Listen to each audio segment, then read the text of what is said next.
제가 오늘 여러분들과 대화를 하고자 하는 것은 지금 제목에 나와 있습니다만 일본의 경제 침략이라고 우리가 규정을 했습니다. 수출 규제, 자기들은 수출 관리의 엄격화 뭐 이렇게 좋은 말로 포장을 합니다만 경제 침략이라고 받아들였던 것이 국민들의 정서인 것 같습니다. 우리가 강아지도 밥 먹을 때 건드리지 않는다는 말이 있습니다. 먹고 사는 문제와 관련해서는 최소한의 존경심과 배려가 필요하거든요. 그런데 어떤 분이 그렇게 얘기를 하는, 이거는 밥그릇을 걷어찬 것이다. 반도체가 대한민국 경제에서 차지하는 비중이 어느 정도인데, 그리고 반도체가 세계 시장에서 한국 반도체가 어떤 위상을 갖고 있는 것인데, 그것에 목줄을 노리고 칼을 비수를 들이대는 것 같은 행위는 밥그릇을 걷어찬 것과 같다. 그러니까 자존심을 엄청 상하게 한국 국민들을 한 것이다. 자존심 정도가 아니라 이건 완전히 폭력적 행위죠. 도저히 용납할 수 없는 그런 행위라는 것이 국민들의 일반적인 정서인 것 같습니다. 그래서 이 문제가 어떤 의미를 갖고 있고 어떤 역사적 맥락 속에서 이루어졌는가 한번 여러분들과 같이 생각을 해보자는 겁니다. 제 생각이 다 이건 움직일 수 없는 진리야 이렇게 얘기하는 건 아니고요. 제 생각을 한번 같이 공유를 하면서 물론 지적받을 부분도 있을 겁니다만 공감 가는 부분도 있을 거라고 생각을 합니다.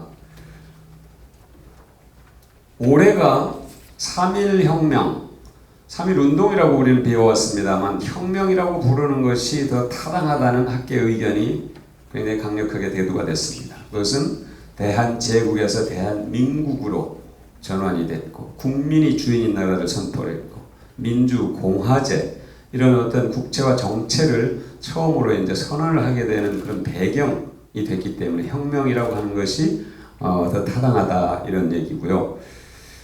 상해 임시정부, 그러니까 대한민국 임시정부를 수립한 100년이 되는 해입니다. 대한민국이라는 국호가 처음 등장한 게 100년 되는 해죠. 매우 뜻깊은 해입니다.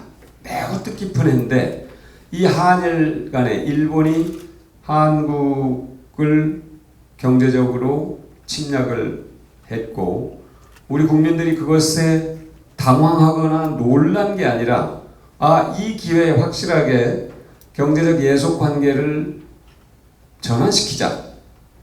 우리가 주도적으로 그런 어떤 각성, 각오를 다지는 계기를 만들어냈단 말이죠.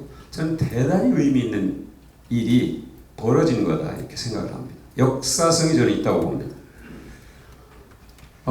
이 3.1혁명 우리가 독립선언문을 학교 다닐 때 했잖아요. 5등은 자의 조선의 독립국임과 조선인의 자주민임을 선언하노라. 이걸 우리말로 이제 좀 풀이해서 쓴 건데요. 우리 조선이 독립된 나라인 것과 조선 사람이 자주하는 국민임을 선언하노라. 세계 모든 나라에 알려 인류가 평등하다는 큰 뜻을 밝히며 독립과 제가 노란 글자로 쓴 것, 독립과 자주와 평등 이 가치를 가장 먼저 앞에 내세웠습니다. 우리 조상들이. 그만큼 절실했죠. 그때 일제가 강압적으로 불법적으로 우리를 식민지로 만들었죠. 그리고 어떻게 했습니까? 요즘 식민지 근대화론을 얘기하는 일부 학자들이 있어요. 뉴라이트. 저는 참 동의가 어려운 정도가 아니라 뭐라고 막 심하게 좀 나무래주고 싶은데요. 인격적으로 문제가 있지 않나. 그런 얘기를 했어요. 수탈한 것은 맞지만 그 과정에서 한국 사람들이 근대화됐다. 이런 말도 안 되는 얘기를 하는데요. 자, 일본이 어떻게 했습니까? 우리 혼을 뺏으려 했습니다. 말을 뺏으려 했어요. 이름을 뺏었잖아요. 그것 외에 다른 무슨 설명이 더 필요하겠습니까? 근데 어떻게 일본의 식민지가 한국을 근대화시키는데 기여했다. 이런 얼빠진 소리를 할 수 있어요. 자, 그만큼 그때 상황에서 우리 조상들이 독립과 자주가 그만큼 절박했던 것입니다. 그리고 평등하다. 너희 일본과 우리 조선이 평등하다, 차등이 있지 않다 하는 얘기를 제일 먼저 하고 싶어 했던 겁니다. 자, 1592년에 도요토미 히데요시가 왜군들을 조선에 보냅니다. 정명가도, 명나라를 치려고 하니 길을 비켜달라. 이게 도요토미 히데요시의 요구였죠. 그래서 조선이 그거를 받아들일 수가 없죠. 명하고의 관계도 물론 있지만 어떻게 왜군이 조선에 온단 말이냐, 이런 기본적인 이 방침이 있었던 것이죠. 그런데 자, 그때 당시 일본이 늘 그렇습니다만 내부의 모순과 위기가 있을 때 밖으로 공격의 화살을 돌리는 그런 전통을 갖고 왔었습니다. 자, 1592년 이전에 일본과 한국은 백제와 일본과의 관계, 그 역사 이래는 특별히 역사 속에 그렇게 기록이 되어 있는 건 없습니다. 물론 왜구들이 이 남해안에 자꾸 출몰해서 그걸 퇴치하는 그런 어떤 기록이 있고, 또 세종 때 스시마 섬을 정벌한 기록이 있고, 하지만 아주 저렇게 역사적 대사건으로 기록될 만한 그런 역사는 없었죠. 오히려 우리가 문물을 전해주는 입장에 있었습니다. 불교를 전해주고 한자를 전해주고, 그래서 우리가 문명국, 일본이 야만, 이런 어떤 정신적 인식을 갖고 쭉 지내왔었는데 1592년에 저들이 와가지고 조선을 그냥 쑥대밭을 만들었어요. 정말 참담할 정도로 당했죠. 왜? 저들이 우리보다 빨리 서양 문물에 접했는데 단 하나입니다. 서양 문물이라는 것이 총을 먼저 입수한 겁니다. 총을. 무기를 먼저 입수해서 임진왜란 때 조선을 그냥 쑥대밭으로 만들었어요. 그리고 완전히 조선을 갖고 그냥 뭐라고 합니까? 임금이 저기 의주까지 도망을 갔으니까 거의 나라가 그냥 몰락가는 지경에 갔던 거죠. 그런데 국민들이 그걸 지켜냈습니다. 인민들이, 백성들이, 그 시절 말로 백성들이죠. 아시다시피 이순신 장군이 해남과 진도 사이에 있는 울돌목, 명량대첩이죠. 거기에서 13척의 배로, 사실 이순신 장군은 상유 12, 저에게 12척의 배가 있습니다 그랬는데 그 뒤로 계속 13척이라고 기록이 되는지 그거는 저도 좀 궁금한 대목인데요.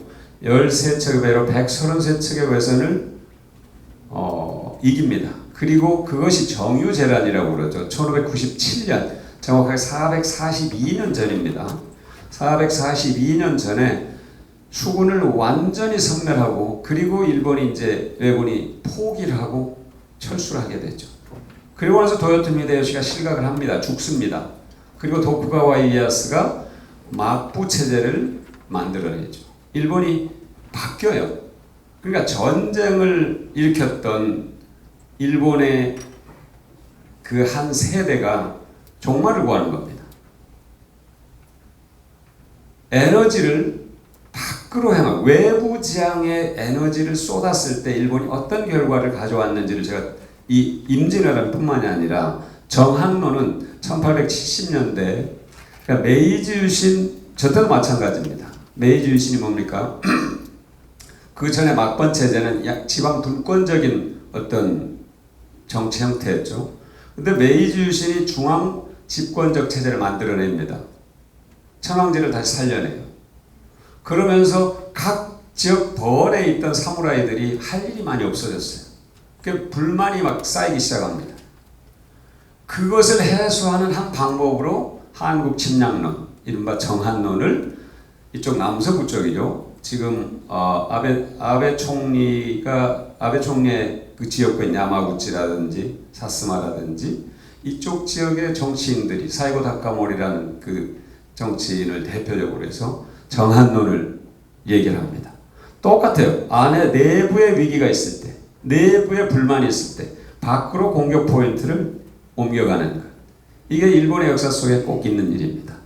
근데 그것이 그리고 어디까지 갔어요? 그래가지고 청일전쟁에서 이겨요? 러일전쟁 일으켜요? 그래서 이겨요. 그리고 1930년대 중일전쟁까지, 그리고 1941년 진주만을 공습해서 2차 대전을 일으킵니다. 근데 그 결과가 어떻게 됐어요? 1945년 핵폭탄, 원자탄 2발을 맞고 완전히 두 손을 들죠. 참혹한 결과를 맞습니다. 역사의 반복이에요. 임진왜란과 2차 대전이 어떤 일본의 결과로 나타났는가 하는 것은 에너지를 외부 지향에 쏟을 때 일본이 그 결과가 늘 좋지 않았다. 근데 지금 다시 어떻게 얘기하죠? 아베 총리가 지난번에 참여연 선거 때 일본이 2차 대전에 패하고 메가더 사령부가 전쟁을 할 수 없는 나라로, 그러니까 약간이 아니라 아주 강한 규제를 헌법에다 만들어놨습니다. 군대를 가질 수 없도록. 그래서 평화헌법이라고 얘기를 하죠. 전수방위, 우리가 이렇게 표현합니다. 오로지 방어를 하는 데만 힘을 써라. 침략하는 행위를 할 수 없다. 이게 일본 헌법의 어떤 핵심입니다. 그런데 지금 아베 총리가 헌법을 개정하겠다, 우리도 전쟁할 수 있는 나라로 가겠다, 이렇게 계속하면서 일본의 우익들을 끌어모으고 있고, 일본이 완전히 우경화의 길로 가는데 가장 천병 역할을 지금 아베 총리가 하고 있는 겁니다. 그리고 그런 어떤 이 정치적 목표, 제시하는 목표에 일본 사회가 조용해졌어요. 반론이 없어요. 그걸 손타크라고 얘기하고요. 손타크. 그냥 찍소리를 못하는 거죠. 아베 총리 한마디 하면 전부 다 그냥 조용히 있는 이런 상황.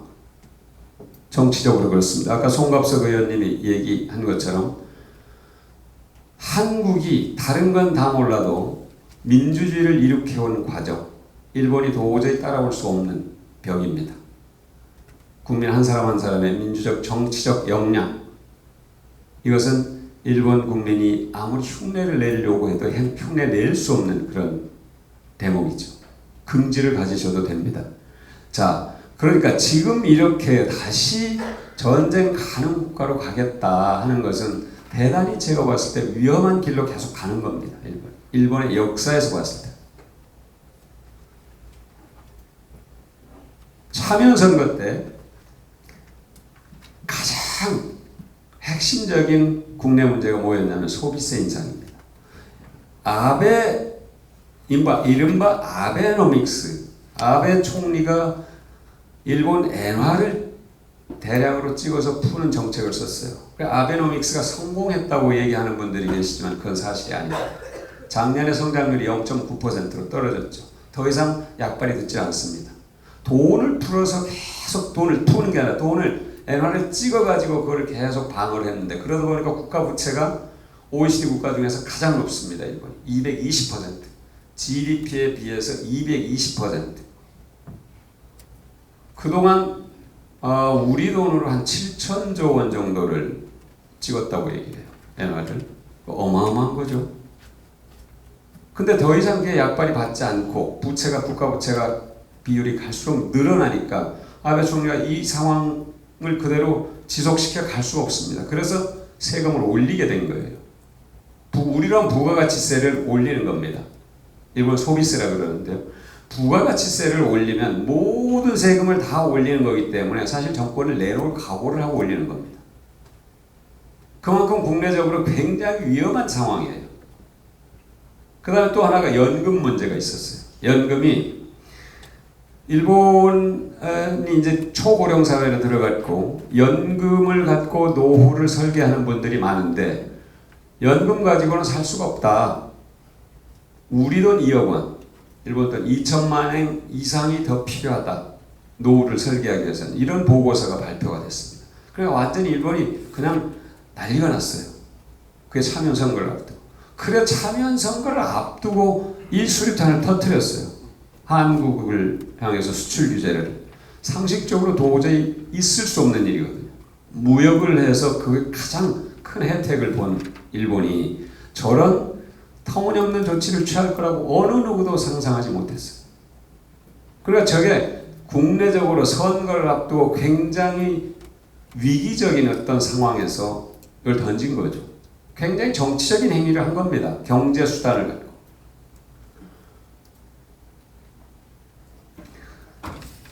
어제 그저께 일본 대사관의 고위 관계자가 찾아왔습니다. 네, 솔직하게 터놓고 얘기를 했어요. 일본이 여유가 없어졌다. 솔직히 얘기를 해요. 우위성에 바탕한 여유가 없어졌다. 한국과의 관계에 있어서. 그럼 뭡니까? 경제력, 기술력, 문화력, 여러 가지, 외교력, 여러 가지 자신들이 늘 한 계단 또는 두 계단 위에 있는 나라라고 생각해 왔는데 한국보다 지금 그렇습니다. 일본 국민들 다 그렇게 생각해요.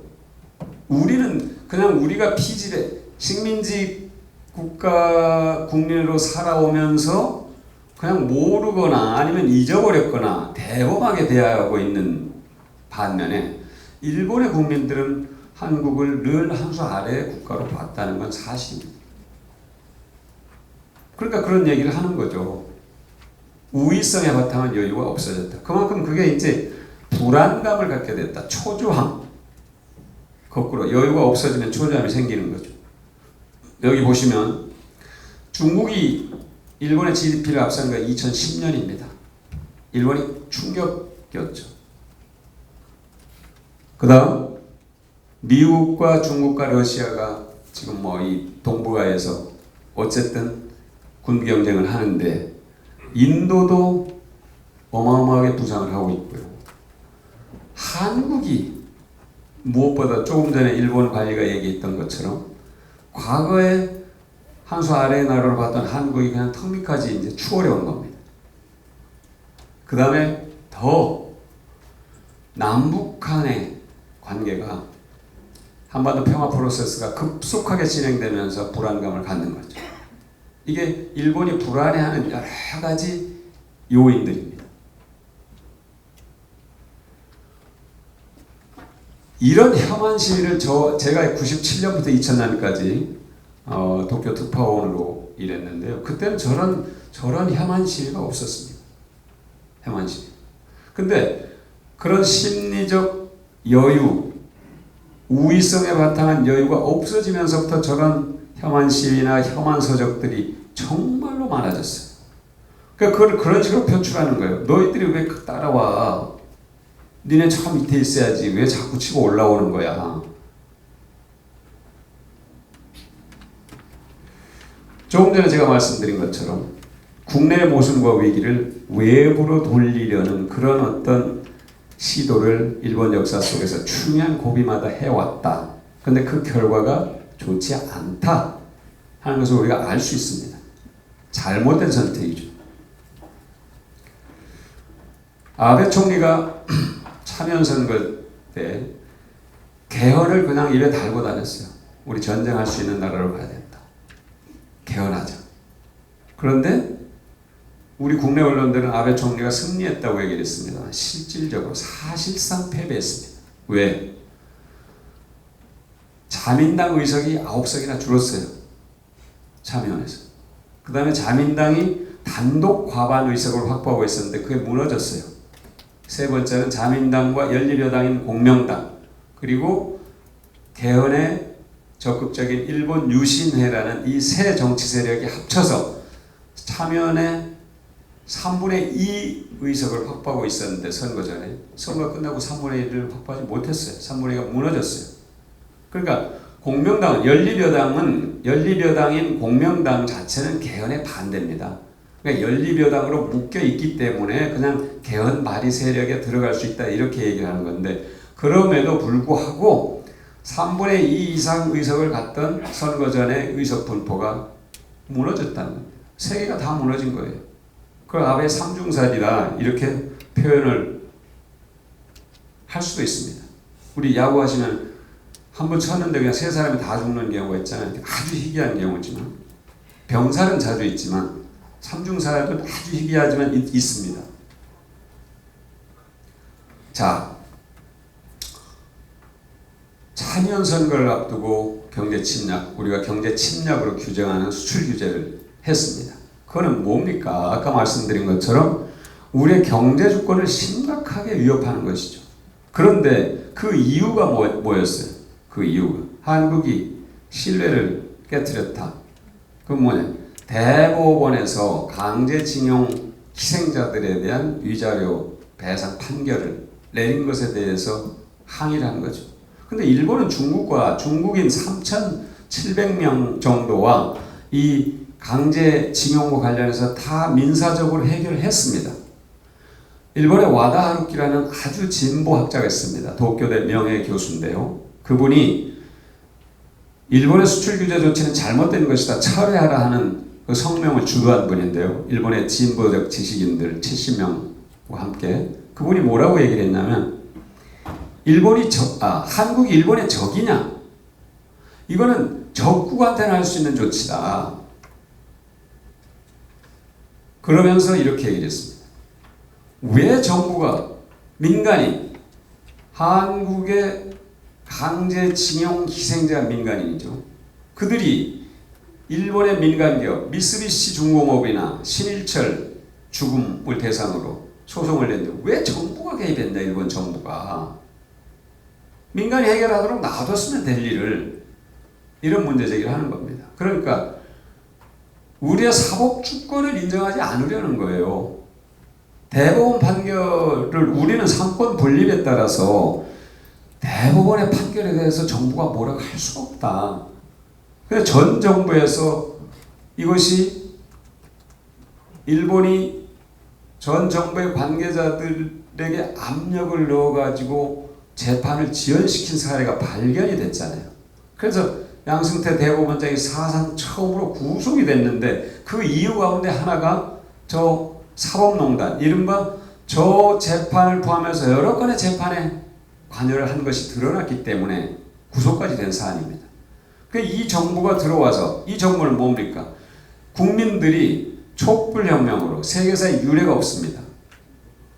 유혈 사태가 없이 현직 대통령을 파면하고 헌법 절차에 따라서 새로운 대통령을 헌법 절차에 따라서 선출한 이런 사례가 세계 정치사에 없어요. 대단한 긍지를 가져도 됩니다. 대한민국 국민들. 그렇게 해서 탄생한 정권인데 어떻게 대법원의 판결에 대해서 정부가 이거를 뒤집고 대법원한테 뭐라고 얘기를 할 수가 있겠어요? 그건 못하는 거죠. 우리가 그 입장을 분명하게 얘기를 했죠. 일본 쪽에. 우리는 사법부의 판단을 존중할 수밖에 없다. 그런데 그걸 인정하지 않으려고 해요. 그러니까 한국의 사법부의 판단을 근거로 해가지고 경제 주권을 침탈하려고 했고, 그 바탕에 한국의 사법 주권을 인정하지 않으려고 하는 기본적인 생각이 있는 겁니다. 더구나 거기다 나가서 뭐라고 했습니까? 일본 경제산업부, 경제산업성이라고 그러는데요. 일본에서는 경제산업부의 한 관리가 문재인 정부가 있는 한, 문재인 정권이 있는 한 한일 관계는 좋아질 수가 없다 이렇게 했습니다. 그게 무슨 얘기예요? 문재인 정부 바꾸라는 얘기 아니에요? 이건 대단히 심각한 내정 간섭적 발언입니다. 더군다나 후시텔레비한 논설위원이 방송에 나와서 문재인을 탄핵해야 된다고 얘기했어요. 이게 있을 수 있는 얘기입니까? 한국을 어떻게 봤으면 그동안 그런 얘기를 했겠어요? 전 정권 때는 그게 먹혔죠. 무토마사 토시라는 한국 대사를 지낸 미쓰비시 중공업의 고문이 있습니다. 근데 그 고문이 자기가 한국의 대사로 오래 근무를 했는데 아주 혐한 책을 썼어요. 내가 한국인으로 태어나지 않는 것이 너무 행복한, 이런 정말로 모멸감을 주는 그런 책을 쓴 사람인데, 그 사람이 윤병세 첫 외교부 장관이 김앤장 법률사무소에 고문으로 있을 때 만납니다. 그때 윤병세는 어떤 사람입니까? 박근혜 정부 때 외교부 장관이 되잖아요. 그래가지고 사실 실질적으로 저 재판을 지연시켰어요. 어떻게 됐냐면 한국의 강제징용 희생자들이 일본의 법원에다 저 재판을, 소송을 냈습니다. 일본 법원이 뭐라 그랬냐면은 실질적으로 지금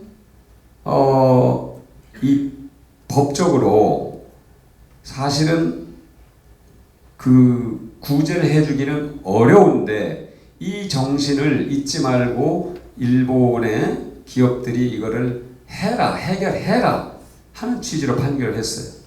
그런데 최근에 제가 그 최봉태 변호사를 만났더니 한일 두 나라의 변호사 협회가 이거는 일본이 배상하는 게 맞다. 그리고 일본이 사실상 다 소장을 썼다는 겁니다. 일본 변호사에 대해서. 그런데 그걸 이해하지 않은 거예요. 일본 정부와 일본 민간 기업들이. 그러니까 다시 한국의 법원에다가 소송을 제기한 것이다. 이게 최공태 변호사의 설명이었습니다. 그런데 우리가 2013년에 대법원이 한번 판결을 하죠. 이거 배상해야 된다.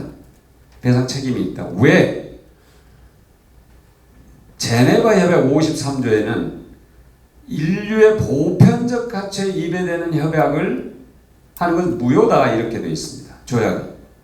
이게 무슨 얘기냐면 야나이 슌지라는 일본의 조약국장이 1992년인가 1년인가요? 일본 국회에 나와서 정부 간의 국가 간의 이 한일 기본조약 1965년 여기에 민간인의 문제는 포함되어 있지 않다. 민간인의 권리는 다 완전히 해소된 게 아니다 하는 발언을 똑부러지게 합니다. 왜 그런 발언을 했을까요? 민간인에 관한 게 그 조약에 포함됐다고 그 조약 자체가 무효가 되는 겁니다. 그런데 그거를 지금 와서 아베 총리는 계속 아니 1965년에 조약으로 다 모든 게 다 해결됐어. 너희들 왜 자꾸 얘기하는 거야? 이거를 일본 정부가 일관되게 주장을 하고 있는 거죠. 해결된 게 아닌데도 불구하고. 그래서 저는 정부 아까 송갑석 의원님도 얘기하셨습니다. 지금 많은 국민들이 불매운동을 하고 있습니다. 뭐 여러분들 특정 상품을 얘기하지는 않겠습니다만 맥주라든지 의류라든지 담배라든지 심지어 여행 안 가는 거라든지 굉장히 지속적으로 아주 강하게 이루어지고 있기 때문에 일본 사람들이 처음에 조롱을 했었잖아요. 한국 불매운동 그동안 여러 번 봤었는데 하다 말 거야. 이렇게 조롱을 하다가 깜짝 놀랐어요. 지금. 이게 이제 일본의 특히 지방 관광객들로 해서 지방 경제에 영향을 받았던 그런 중소도시들은 아주 심각한 상황을 맞고 있다 하는 그런 보도들이 잇따라 나오고 있습니다. 국민들이 불매운동에 나선 것은 저는 가장 평화적인 방법으로 우리의 자긍심과 자존심과 국권을 지키겠다. 너희들이 우리 국권을 훼손하려고 했어. SNS에 제일 먼저 등장한 글을 여러분 기억하십니까? 개싸움은 우리가 할 테니까 정부는 당당하게 하십시오. 이거였어요. 문재인 대통령 비판에도 우리가 할 거야. 삼성이 불법 많이 저질렀어. 삼성 욕하더라도 우리가 할 거야. 왜 당신들이 난리야? 이게 우리 국민들의 아주 당당한 정신이었어요. 그 다음에 두 번째 나온 게 뭡니까? 독립운동을 못했어도 불매운동을 하겠다. 이거였습니다. 저는 우리 국민들이 아까 말씀드린 것처럼 이 촛불혁명의 과정에서 민주주의를 달성시켜온 과정에서 얻은 우리의 자긍심과 자존심과 당당함이 이번에 일본과의 관계에서 한일 관계를 새롭게 정립하자 하는 그런 단계로 확실하게 발전해 가고 있다고 봅니다. 박용만 대한상의장이 걱정을 했습니다. 일본이 핵심 소재 부품을 수출 규제를 하니까 많은 사람들이 걱정을 했죠. 일본과 기술력이 50년도 더 차이가 난다. 물론 50년이 지나도 따라잡지 못한 부분은 못 잡는 겁니다. 그래서 저건 과장된 얘기고요. 우리가 과거에 그 정도 수준이었는데 이제는 많이 그 정도가 아니라 일본 사람들이 그런 우위성에 바탕한 여유가 없어졌다고 스스로 고백할 정도니까 우리가 얼마나 그들에게 좀 경계심을 갖게 했는가 한번 살펴볼 필요가 있습니다. 실질적으로 여기 보시면 과학기술기본법에 따른 11대 분야 120개 중점 과학기술별 평가인데요. 한국과 일본의 차가 한 1.9년 정도, 평균 1.9년 정도 된다고 합니다. 여기 보시면 분야별로 가장 낮은 게요. ICT 소프트웨어 분야가 0.6년이고 가장 긴 게 여기 2.6년이 소재, 역시 소재죠. 그 다음에 다른 것들이 대체로 1.7년, 1.3년 보건, 의료. 그러니까 각 분야에서 굉장히 기술에서 격차가 좁혀져 왔습니다. 그리고 제가 보니까 이번에 몇몇 업체를 다녀보니까 우리가 오히려 제공하는 그런 것도 많아요. 소재를 일본 쪽에. 그러니까 상호 보완적인 관계에 있는 거죠. 그리고 여기 보시면 스마트 시티 구축과 운영 같은 경우 2년 앞서 있고요. 초고속 대용량 초저지연 통신 네트워크 같은 경우 반년 정도 앞서 있고, 우리가 앞서고 일본이 뒤따라오는 분야가 생기기 시작한 겁니다. 그리고 스위스의 WEF라고 그러죠. 월드 이코노믹 포럼이 해마다 국가 경쟁력을 발표를 하는데, 대체로 기술력, 공공분야, 그 다음에 또 한 곳이 있는데, 거시경제 환경. 이 세 개 분야에서 여러 지표를 비교해가지고 국가 경쟁력을 평가하는데요. 올해 우리가 28이고 일본이 30입니다. 국가 경쟁력이. 그 다음에 세계 지식재산권 기구가 2019년 글로벌 혁신 지수를 발표했는데 우리가 11위고 일본이 15위입니다. 자, 이게 한번 보시겠습니까? 이게 1965년 한일 기본조약을 체결할 때 우리의 GDP가 31억 달러, 일본이 900억 달러였습니다. 30분의 1. 2018년 작년 한국이 1.6조 달러, 일본이 4.97조 달러. 그러니까 3배 정도 되는 거죠. 그러니까 30분의 1에서 3분의 1로 쫓아온 겁니다. 놀라운 거죠. 인구가 1억 2,500만 명이에요, 일본이. 우리가 5,200만 명이니까 한 2배 반 정도 일본이 많습니다. 그럼 1인당 GDP는 작년에 우리가 32,000달러, 일본이 38,000달러. 별 차이가 없어진 거죠. 그리고 2023년이면 한국의 구매력 평가 1인당 GDP가 일본을 추월한다. 이게 IMF 세계 경제 전망입니다. 여기에 이제 들어가는 몇 가지 이제 이 변수들이 경제 성장률이라든지 인구 증가율이라든지 이런 것들이 여기에 들어가는데요. 저건 가변성이 있습니다. 성장률이라는 건 변할 수 있기 때문에. 그러나 구매력 평가 기준으로 했을 때 GDP가 곧 한국이 일본을 추월한다. 이게 그냥 IMF의 인식인 겁니다. 그러니까 한국 국민들이 실질적으로 더 잘 살게 된다. 일본보다. 평균적으로. 그런 얘기죠.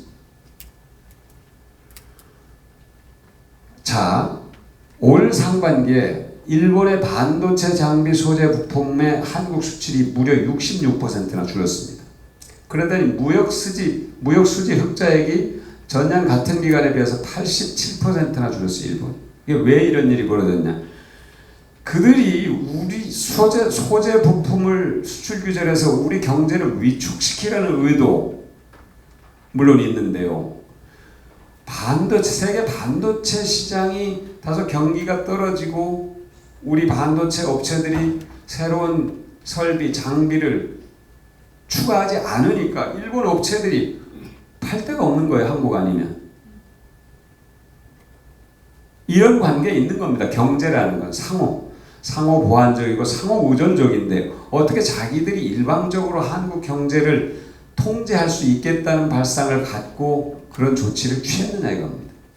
그러니까 국제적인 분석가들이나 경제 전문가들은 얘기해요. 이건 미친 짓이다. 이길 수 없는 싸움을 아베가 걸었다. 이런 평가를 했죠. 사실입니다. 그런데 왜 그런 싸움을 걸었을까요? 여기 보시면 한일 여행 절벽이 됐을 때 경제적 피해를 누가 보는가 이걸 본 겁니다. 우리 국민의 일본 관광을 줄일 경우 이게 1998년에 가장 많이 줄었더라고요. 외환위기 다음. 네. 그때 기준으로 하니까 일본의 경제 성장률 그때 기준으로 하니까 내년도 일본의 경제 성장률의 0.1%포인트가 떨어지는 그런 효과 일본 쪽에. 우리는 2005년에 일본 관광객이 가장 많이 줄었는데 그때는 뚜렷한 이유가 뭐였는지 확실히 모르겠는데요. 우리 경제 성장 그때 기준으로 하니까 우리 경제 성장률에 별로 영향을 주질 않아요. 작년에 우리가 일본에 750만 명이 갔잖아요. 일본 사람이 300만 명이 왔어요. 우리가 2배 정도 가요. 인구를 따져보면 아까 얘기했죠. 인구를 따져보십시오. 인구가 2.5분의 1인데 우리가 2배가 갔으니까 5배 더 간 거 아니에요? 5배? 일본 사람 한 사람 올 때 한국 사람 5사람 갔다고 생각하면 되는 겁니다. 일본에. 그만큼 우리가 일본 경제에 영향을 많이 미쳤던 거죠. 관광으로. 그러니까 이제 안 가겠다는 거 아니에요? 한국 국민들이? 일본 아마 저는 꽤 이 정서가 꽤 오래 가지 않을까 싶어요. 일본 안 가는 게. 그동안은 이런 생각 없이 그냥 갔어요. 왜? 가깝고 편하고 음식이 우리 입에 맞고 뭐 여러 가지 이유가 있겠죠. 지금 저는 이 한반도가 세계사적 대전환의 어떤 중심에 들어있다 이렇게 생각합니다. 그러니까 자 미국과 중국이 패권 전쟁을 벌이는데요. 무역 전쟁이 아니라 이건 명백하게 패권 전쟁입니다. 그러니까 중국이 과거처럼 소비재 생산하는 그런 나라로 있었다면은 미국이 이렇게 중국을 치려고 하지 않아요. 그냥 값싸게 야 그래 맞아 우리 값싸게 우산도 만들고 신발도 만들고 휠체어도 만들고 걸상도 만들어서 우리한테 팔아. 우리가 싼 값에 사서 우리 쓸게. 그렇게 생각을 했죠. 중국이 그런 나라로 규정을 하겠다고 생각했을 수도 있어요. 그런데 여러분 이게 미국이 저렇게 중국을 강력하게 견제하고 나선 근본적인 바탕에는 디지털이라는 게 있어요. 디지털 시대가 오면서 디지털은 뭡니까? 시간을 압축하는 그런 기술이거든요. 시간. 그러니까 디지털 시대가 오면서 중국이 디지털에 기반해서 미래 먹을거리를 좌우할 수 있는 산업에서 미국을 앞설 수도 있다는 우려가 나오기 시작한 겁니다. AI 특히 AI. 손정희 회장이 문재인 대통령에게 첫째도 AI, 둘째도 AI, 셋째도 AI입니다. AI 같은 거 우리가 잘할 수 있어요. ICT 우리가 굉장히 잘할 수 있습니다. 우리 국민의 이 지능 대단한 그 DNA와 그 다음에 민첩한 판단력 이런 것들이 IT 산업과 미래 4차 산업을 우리가 4차 산업혁명이라고 얘기하는 빅데이터나 AI나 이런 산업에 딱 맞습니다. 중국이 인구가 10몇억 명이잖아요. 우리처럼 개인정보 보호 이런 규제가 없어요. 그러니까 마구 개인의 정보를 갖다 다 수집을 해가지고 그걸 활용하는 거예요. 그럴 수가 있잖아요. 그 건강 정보가 됐든 소매 정보가 됐든 여행 정보가 됐든 그걸 다 갖고 빅데이터로 써서 데이터가 있어야 AI는 가능하거든. 인공지능은 데이터가 쌓여서 그러니까 이세돌과 그 뭐였죠? AI 바둑 알파고 예. 그게 뭐예요? 결국 수많은 기보를 데이터를 집어넣어 가지고 이 확률 조합 이렇게 해서 연산을 해내는 거거든요. 그러니까 AI라는 게 다른 게 아니에요. 수많은 데이터가 쌓여서 분석되는 거거든요. 그러니까 중국이 디지털 시대에 그런 핵심적인 분야에서 앞설 수 있다는 그런 가능성이 제기가 되고 실제로 그런 일들이 벌어지니까 미국이 이대로 이거는 둘 수가 없다. 그래서 화웨이와 거래를 금지시키고 관세를 매기고 그래서 이제 중국과 지금 패권 전쟁을 벌이고 있는 상황이죠. 그 다음에 한일 관계가 아까 말씀드린 것처럼 일본의 관계자들이 우위성에 바탕한 여유가 없어졌다. 이 표현과 똑같은 얘기를 제가 5월에 일본에 갔을 때 일본에서 30년 동안 강의를 해온 한국 학자로부터 들었습니다. 무슨 교수인데요.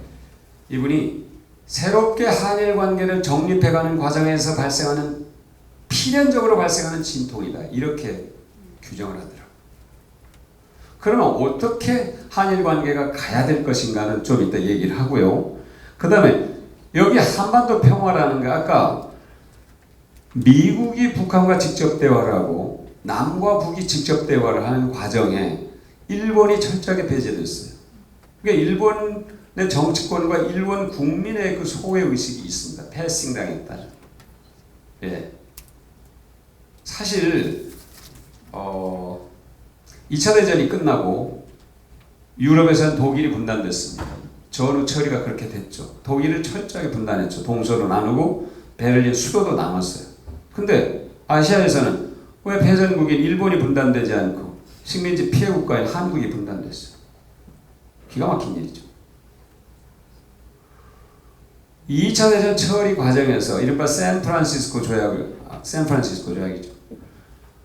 중국이 공산화되면서 장개석 총통이 대만으로 밀리고 모택동 주석이 승리하면서 중국이 공산화되면서 미국이 동아시아 전략을 그렇게 세운 거죠. 동아시아에서 미국의 이익을 지켜줄 나라가 현재로서는 일본밖에 없다. 그러니까 일본을 사실상 패전국임에도 불구하고 아까 그 헌법에서 전쟁을 하지 못하도록 한 것 이외에는 거의 다 온전을 시켰습니다. 천황제도 온전을 시켰고 전범도 몇 명을 처단한 것 빼놓고는 다 그대로 일본의 주류, 일본을 계속 경영할 수 있는 그런 자리에 다 살려뒀어요. 그러니까 한국에서 똑같은 일이 벌어졌죠. 식민지 지배, 일제 부역했던 사람들이 한국의 요소요소에 다 그대로 차고 앉았어요. 정부, 주요 기관이. 그런데 분단이 된 이스라엘 아픔을 우리가 갖고 있잖아요. 근데 그거를 극복하려 하는 노력이 지속돼 왔고 지금 상당히 그 방향으로 가고 있죠. 지금 물론 곡절이 있습니다만 그러나 그 방향으로 가야 되고 우리는 그걸 실현해야 되는 겁니다. 우리 살아생전에 저는 해야 된다고 믿습니다. 우리 후손들에게 계속 이렇게 분단된 나라를 물려주는 건 우리가 죄를 짓는 거라고 생각해요. 우리 이 시대를 살고 있는 사람들. 그런데 마찬가지로 한반도 평화 프로세스가 일본에게는 자극이 또 된 거죠. 아까 말씀드린 것처럼. 자, 일본이 2차 대전 패전하고서 사실 국가로서 참담한 어떤 그런 상처를 갖게 되잖아요. 그런데 한국전쟁을 기반으로 해서 일본의 산업이 다시 부흥하게 됩니다. 기반을 갖추게 됩니다. 그때 요시다 시게루라는 일본 총리가 이건 하늘이 우리에게 준 축복이다 이렇게 얘기했어요. 남의 불행이 나의 행복이다. 영국의 브렉시트. 그러니까 이게 세계적으로 이런 불안한 징후들, 불안하다기보다는 뭔가 새롭게 정립해가는 과정에 있죠. 대전환이다. 그리고 4차 산업혁명의 물결이라는 게 제가 조금 전에 미중 패권전쟁의 원인이 어디서 비롯됐느냐. 4차 산업, 이 디지털 때문에 그렇다는 얘기인데요. 이런 것들이 전부 다 세계사적 대전환의 흐름이라고 저는 봅니다. 그 과정에 우리가 한일 관계도 새롭게 정립하겠다 하는 자연스러운 각성이 생겼어요. 국민들에게. 그거는 아베 총리가 던진 그 침략, 술탄 때문에 오히려 국민들이 우리가 정신 놓고 있었구나. 자, 제가 97년부터 2000년까지 일본에 있었는데 98년에 김대중 오부치 선언이 있었습니다. 그때 굉장히 문화개방하고 굉장히 두 나라 관계가 좋았어요. 김대중 대통령이 참으로 통찰력이 있는 그런 분이라는 걸 다시 한번 느끼게 됩니다. 그때 문화개방을 할 때 많은 분들이 우려를 했습니다. 외색 문화가 침투해가지고 우리 문화를 다 망칠 것이다 하는 그런 걱정들을 했는데 김대중 대통령이 두고 봅시다. 우리 문화가 우수합니다. 근데 어떻게 됐어요? 제가 일본에서 보아라는 가수가 처음 왔어요. 그 전에는 김연자 씨라든가 또 누굽니까?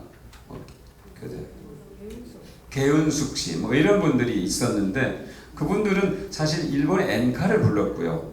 보아라는 가수는 그냥 노래를 만들어서 온 거죠. 그러니까 실제로 그때부터 한류가 일본에 진출하기 시작하는 거예요. 지금 뭐 BTS가 보니까 이런 한일 관계 속에서도 일본 각지에서 어마어마한 그런 팬들을 불러 모으고 있더라고요, 공연에서. 그러니까 문화적으로도 그렇고 스포츠에서도 그렇고 아까 산업 분야에서도 그렇고 여러 분야에서 우리가 일본을 앞선 것들이 나타나기 시작한 거죠. 그러면 문재인 대통령이 아무도 흔들 수 없는 나라를 만들자 이렇게 얘기를 했습니다. 광복절 때. 우리가 만나야 돼. 우리가 그러면 앞으로 100년 동안 만들어야 될 나라가 과연 어떤 나라여야 될 것인가. 여러분 2016년에 이게 나라냐 하고 이제 외쳤잖아요. 나라다운 나라를 만들자. 제가 촛불 시위 현장에 가서 만난 많은 사람들은 정말로 자기 가슴 속에 한이 하나씩은 다 있습니다. 좌절감, 실망감, 살아오면서 느꼈던 것 아니면 지금 내가 당하고 있는 어려움 다 소망이 하나씩 있었어요. 근데 그거를 다 어떻게 하나 1부터 100까지 다 1000까지 그걸 어떻게 다 제가 열거할 수는 없고요. 딱 그걸 하여튼 압축을 하니까 저는 2가지로 압축을 했는데 여기서 한 6가지 정도로 얘기를 할 텐데요. 내가 주인인 나라, 내가 대통령이 주인이거나 재벌이 주인이거나 정치가 주인인 나라가 아니라 내가 주인인 나라. 여기 계신 모든 한 사람 한 사람이 내가 주인인 나라. 민주주의를 제대로 하라는 거죠. 국민에게 자긍심을 가질 수 있도록 나라가 배려를 하는 나라. 2번째는 고르게 잘 사는 나라. 우리가 아까 말씀드린 것처럼 작년에 3050 클럽에 가입했어요. 인구 5천만 명이 넘는 나라 가운데 1인당 GDP가 3만 달러가 넘는 7개 국가가 있습니다. 미국, 일본, 독일, 영국, 프랑스, 이태리, 한국. 한국이 작년에 7번째로. 놀라운 성취죠. 경제 규모로는 우리가 GDP로 보면 12위인데 한 10위권하고 비슷합니다. 1.6조 달러 아까 얘기하는데요. 놀라운 성취입니다. 여기 계신 분들이 노력한 결과고 여기 계신 분들의 부모님들이 밤잠 안 자고 입을 것 안 입고 먹을 것 안 드시고 피땀 흘려 일한 결과입니다. 저는 자랑스러워해야 된다고 생각합니다. 우리가. 그런데 왜 다 행복하지 않을까? 행복지수는 57위예요. 우리나라. 그건 불균형 때문에, 격차 때문에, 양극화 때문에. 고르게 잘 사는 나라를 만들어 달라는 것이 국민들의 명령입니다. 자, 이게 만세운동을 할 때고요. 여기가 2016년 촛불시위고 지금 불매운동을 하는 겁니다. 이거는 다 사실 일맥상통한 아까 우리가 나라다운 나라를 만들기 위해서 우리들이 정말로 목숨을 걸고 주장하고 외치고 또 실제로 길거리에 나가서 싸워온 그런 어떤 정신들과 맥을 같이 하고 있습니다. 2번째는 아까 제가 말씀드린 고르게 잘 사는 나라. 고르게 잘 사는 나라를 만들기 위해서 포용성장이 필요합니다. 영화 보셨나요? 기생충? 저는 그 영화를 보면서 가슴이 많이 아팠습니다. 무거웠습니다. 그러니까 양극화된 나라에서 양극화된 사회에서 그 양극화 상류층, 하류층, 반지하 방에 사는 사람과 2층 양옥에 사는 사람 사이의 그 거리, 반지하 방에 사는 사람이 거기를 탈출하기 위해서 그 양극화를 탈출하기 위해서 얼마나 기발한 발상, 비굴한 것 같기도 하고 야비한 것 같기도 하고 뭐 온갖 수단과 방법을 다 동원해서 가려고 하는데 결국 못 가요. 결국 못 올라갑니다. 그 영화의 메시지는 저는 그렇게 해석합니다. 봉준호 감독이 하고 싶은 얘기는 개인의 힘으로 양극화를 극복할 수 없다. 나라가 제도적으로 해라. 그렇게 저는 받아들였어요. 여기 이제 시의원님들이나 도의원님들이나 구의원님들은 아마 영화를 보시면서 다양한 생각들을 하실 텐데요. 봉준호 감독이 뭐라고 얘기를 하냐면 이 스스로가 인간에 대한 예의와 존엄에 관한 영화다 이렇게 얘기를 합니다. 여러분 항상 항심이라고 그러잖아요. 경제적 이유 때문에 사람이 사람 대접을 못 받는 것. 경제적 이유 때문에 사람이 차별받는 것, 경제적 이유 때문에 정신적으로 위축되는 것, 존엄을 지킬 수가 없어요. 그만큼 중요한 겁니다. 그만큼 아까 우리 기독립선언에서 뭐가 제일 나오대? 독립, 자주, 세 번째 뭐였죠? 평등. 평등이 그만큼 중요한 가치입니다. 그렇다고 모두 고르게 자로 딱 잘라서 그건 평등이 아니고요. 평등이라는 것은 내가 일한 만큼 긍지를 갖고 살 수 있는 그런 소득이 보장되고 격차가 없는, 무슨 직업을 갖든 내가 긍지를 가질 수 있는 그런 환경을 얘기를 하죠. 저는 이 봉준호 감독이 이 영화에 대한 자기 규정, 예의와 존엄에 관한 영화다. 예의와 존엄을 지킬 수 있게 해줘야 되는 거예요. 나라가, 국민을. 마찬가지죠. 광주시는 광주 시민들이 예의와 존엄을 지킬 수 있도록 해주려는 노력을 해야 되는 겁니다. 저는 이 황금종려상이 이제 칸영화제에서 최고상인데 노벨상에 비견될 만한 상이다 이렇게 얘기하는 분들도 계시더라고요. 굉장히 영예로운 상입니다. 봉준호 감독의 영예죠. 저는 봉준호 감독이 황금종려상을 받은 것 이상의 중요한 일을 했다고 생각합니다. 이분이 기생충 영화를 만들면서 모든 스태프들과 표현 근로계약서를 작성했어요. 여러분 영화판이라고 얘기를 하잖아요. 영화계라고 아니고 영화판 그럽니다. 그 동네는 하루 25시간 일한다는 동네예요.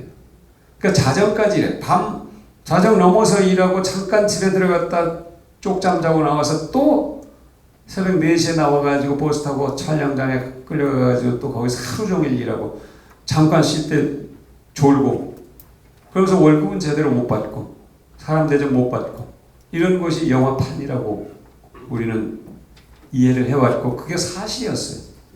그런데 봉준호 감독이 모든 스태프들하고 표준 근로계약서를 작성하고 급여를 제대로 다 준 겁니다. 그러니까 얼마나 대단한 일을 해냈는가 봉준호 감독이. 자 여기 보시면 잘 안 보이죠 글씨가?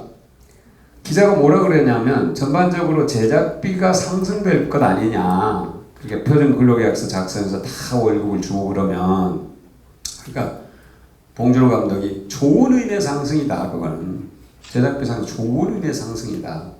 그리고 이번에 그 연출부 막내들에게 급여를 물어봤더니 이제는 미국이나 일본 스텝에게도 뒤지지 않는다고 하다. 여기에 긍지가 들어있어요. 아니 세계 최고의 영화라는 상을 받았는데 그 영화를 만드는 사람들이 자긍심을 못 가지면 어떻게 하겠어요? 봉준호 감독이 이제는 일본이나 미국에 비해서도 우리가 뒤지지 않는다고 하더라 급여가. 저는 이제 정상화돼 간다 이런 생각이에요. 봉준호 감독이 이렇게 얘기를 합니다. 저는 영화판에서 한 일을 왜 기업이 못합니까? 할 수 있습니다. 우리 기업, 저는 기업 하시는 분들이 애국자라고 저는 확신해요. 다 애국자예요. 근데 기업 하시는 분들이 애로사항이 최저임금 때문에 망해먹겠다고 얘기하는 분들이 계세요. 물론 그런 분들도 물론 계시겠죠. 그러나 영화판에서도 하나 하잖아요. 최저임금 인상을 최저임금을 더 주면서 그들이 더 자발적으로 일을 할 수 있는 환경을 만드는 것. 이게 경영자로서 할 수 있는 일이죠. 대한교육복을 만든 영암 출신 신창재 회장이 이런 얘기를 했습니다. 기업을 뭐 때문에? 돈 벌려고 해? 그런 기업 뭐하러 해? 그 돈을 벌어서 어디다 쓸 건가를 생각을 해야지. 돈 벌려고 기업한다고? 인간에 대한 예의와 존엄이 있는 기업, 있는 나라, 이게 우리가 가야 될 나라입니다. 우리가 만나야 될 미래입니다. 자, 지구가 100명의 마을이라면 하는 책이 있어요. 제가 이거를 대한민국이 100명이 사는 마을이라면 어떤 상황인가 한번 살펴봤어요. 소득 상위 1명, 상위 1%가 마을 전체 소득의 12%를 가져요. 소득 상위 10%, 10명이 소득의 43%를 가져. 그럼 90명이 나머지 56%를 갖고 나눠 갖는 거잖아요. 자산은 더 심합니다. 상위 1%가 마을 전체 자산의 25%, 상위 1%가 마을 자산의 4분의 1을 갖고 있어요. 상위 10%가 65.7%를 가져 자산. 하위 50명, 50%가 국민 절반이 소유한 자산은 전체의 1% 정도밖에 안 돼요. 이렇게 양극화가 극심한 겁니다. 엄청나게 심해요. 상위 1%가 평균 6.5채의 집을 갖고 있어요. 그런데 44%는 집이 없어요. 자기 집이. 이게 대한민국의 실상입니다. 자, 제가 아까 세계 10위권의 경제 대국, 그 다음에 3050 클럽 가입, 엄청난 성취고 긍지를 가질 만하다고 했습니다. 그런데 그 한편에 어두운 그늘이 이렇게 또 자라온 겁니다. 우리가 신경을 쓰지 않을 동안 이렇게 어두운 검은 그림자가 자라왔어요. 이 문제를 해소하지 않으면 우리는 결코 행복해질 수가 없습니다. 자, 대한민국 건국강령이라는 것이 1941년에 제정됩니다. 1919년에는 임시헌장 10개조가 아까 제가 말씀드린 것처럼 제1조가 대한민국은 민주공화제로 한다. 아까 3월 1일 날 반포된 기미 독립선언에는 조선이라고 되죠. 국호가. 5등은 자의 조선의 독립국임과 조선인의 자주민임을 선언하고. 그런데 정확하게 40일 뒤에 1919년 4월 11일 40일 대한민국이라는 국호가 등장해요. 임시헌장에 제1조가 대한민국은 민주공화제로 한다. 2조가 임시의정원의 의결로 임시정부가 통치한다. 3조가 대한민국의 모든 국민은 남녀, 성별, 신분, 직업 차별 없다. 모두 평등하다. 평등이 거기서 또 나와요. 그런데 이게 41년에 그로부터 그러니까 1919년, 20년, 한 22년 뒤에 나온 이 건국강령이 임시헌장보다 보다 구체적으로 나라가 지켜야 될 일들을 이제 정리해 놓은 건데 이게 1948년 재헌헌법의 기본적 바탕이 되는데 거기에 삼균주의가 등장합니다. 삼균주의. 자, 정치, 경제, 교육의 기회 균등, 교육의 균등을 통한 개인과 개인 간의 균등한 생활을 실현하는데 이게 우리 조상들이 얼마나 저걸 중시했어요. 균등한 삶, 평등. 여기에 정치 우리 이제 모두가 투표권을 갖고 피선거권을 갖는다. 이건 어느 정도 실현이 됐어요. 실천이 됐어요. 근데 경제 안 됐잖아요. 제가 양극화가 심하다고 얘기했죠. 교육, 돈 없어서 교육 못 받는 일은 없애야 된다는 게 1941년 우리 조상들이 선언을 했어요. 여기 혹시 유럽에 아이를 유학 보내신 분들이 계실지 모르지만 유럽은 외국인에게도 학비를 면제해 줍니다. 대학생들이. 그런 나라들이 많아요. 예. 근데 우리는 뭐라고 그랬어요? 그건 네가 알아서 다 해라. 다 개인한테 알아서 하라고 그랬어요. 그러니까 옛날에 대학 보내려고 우골탑이라고 그랬어요. 소 팔아서 지은 탑이다. 뼈 골자. 소뼈로 세운 탑이다. 대학을 그렇게 얘기를 했어요. 소 팔아서 보내고 농 팔아서 보내고. 요즘에는 뭘 해요? 뭡니까? 사교육. 사교육비가 한 1년에 30조 원 정도 든다 그래요. 더 들어갈 겁니다. 10년 모으면 300조, 20년 모았으면 600조 정도 될 텐데 그 사교육비로 대학을 세웠더라면 세계 유수의 대학 수십 개를 세웠을 겁니다. 안타까운 일이죠. 그런데 이 정부에 와서 고등학교 이제 책임 교육, 전 무상교육이란 말은 적절치 않고요. 고등학생 3학년부터 이제 학비를 내지 않아도 되는 제도를 도입합니다. 이 정부가 우리 조상들이 언제 80년 전에 돈 때문에 돈이 없어서 교육 못 받는 일이 없어야 된다고 선언을 했는데 이제서야 고등학교까지 가는 거예요. 자, 제가 아까 교육을 얘기했잖아요. 유럽에 지금 이제 이른바 우리들이 모델로 삼고자 하는 그런 복지국가들이 있습니다. 잘 사는 거야. 복지국가를 하지 말고 잘 사는 나라들. 그런 나라들이 1인당 GDP가 $10,000일 때 사회보장비 지출 비중이 어느 정도였는가, GDP에 비해서 한 27, 8% 됐더라고요. 스웨덴 $10,000가 1977년에 스웨덴이 $10,000가 됐어요. 우리가 1995년에 $10,000가 됐어요. 그때 우리가 사회보장비 지출이 얼마인지 아세요? 비중이 3.5%. GDP의 3.5%. 스웨덴은 27%. 그래서 놀랐어요. 제가 뭐가 저렇게 사회보장비에 들어있냐. 교육과 의료라는 겁니다. 그러니까 교육을 다 모두 국민들에게 기회가 균등하게 다 제공하는 거죠. 그 비용을 국가가 다 감수하는 거예요. 의료도 마찬가지. 적어도 배우는 것과 죽고 사는 문제. 이 문제는 나라가 책임을 져야 된다 하는 게 유럽에 오래전부터 있었던 국가의 어떤 기본적인 철학인 거죠. 그런데 영국에서 복지 지출을 좀 줄이자 이렇게 얘기를 한 겁니다. 일부 보수주의자들이. 그게 정확하게 전달되는지도 모르겠고 그리고 그 돈이 누구한테 가서 어떤 효과를 내는지도 잘 모르겠다. 그러니까 좀 줄이자 이런 얘기를 할 때 이분이 누구죠? 조한 롤링입니다. 해리포터를 쓴. 해리포터의 경제적 효과 한 300조 원 정도 된다 그래요. 세계 책으로 팔려나간 거, 영화로 만들어낸 거 이런 거 하면 한 300조 정도 되는데 이 양반이 저 할 말이 있습니다. 나왔어요. 제가 별거를 하면서 아이를 데리고 살았는데 소득원이 없습니다. 그런데 영국 정부에서 일주일에 우리 돈으로 한 12만 원 정도, 한 달에 50만 원 정도를 줬어요. 그러니까 의료는 공공의료니까 의료비는 걱정이 없잖아요. 이 양반이 이렇게 얘기를 해요. 저 돈이 누군가에게는 하찮은 돈일지 모르지만 나에게는 목숨과도 같은 돈이었습니다.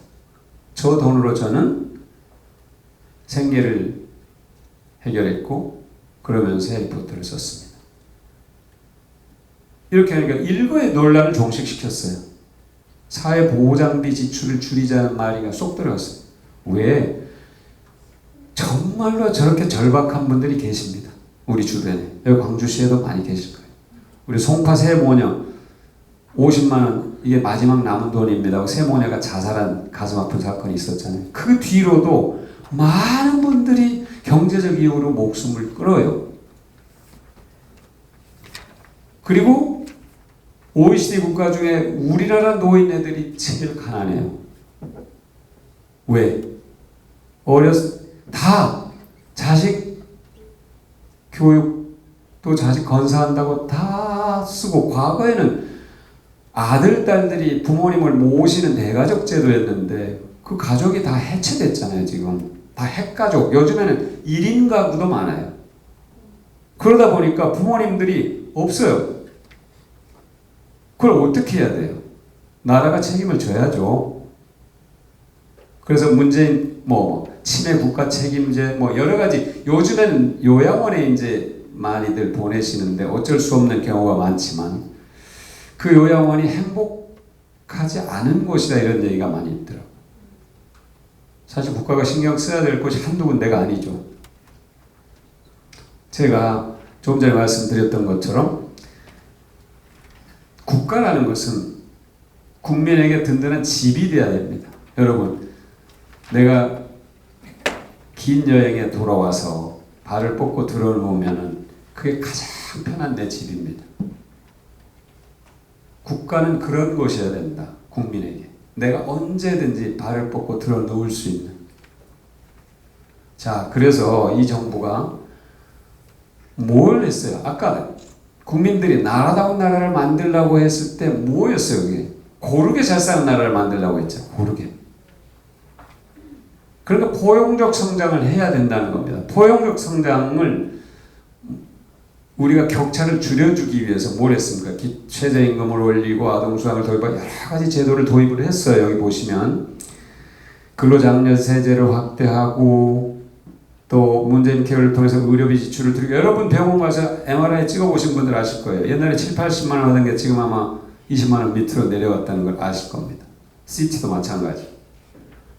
그 다음에 치매 국가 책임제, 기초생활보장제, 또 고등학교 무상교육이라고 되니까 책임교육 여러 가지 제도들을 통해서 기본적인 소득을 올려주는 겁니다.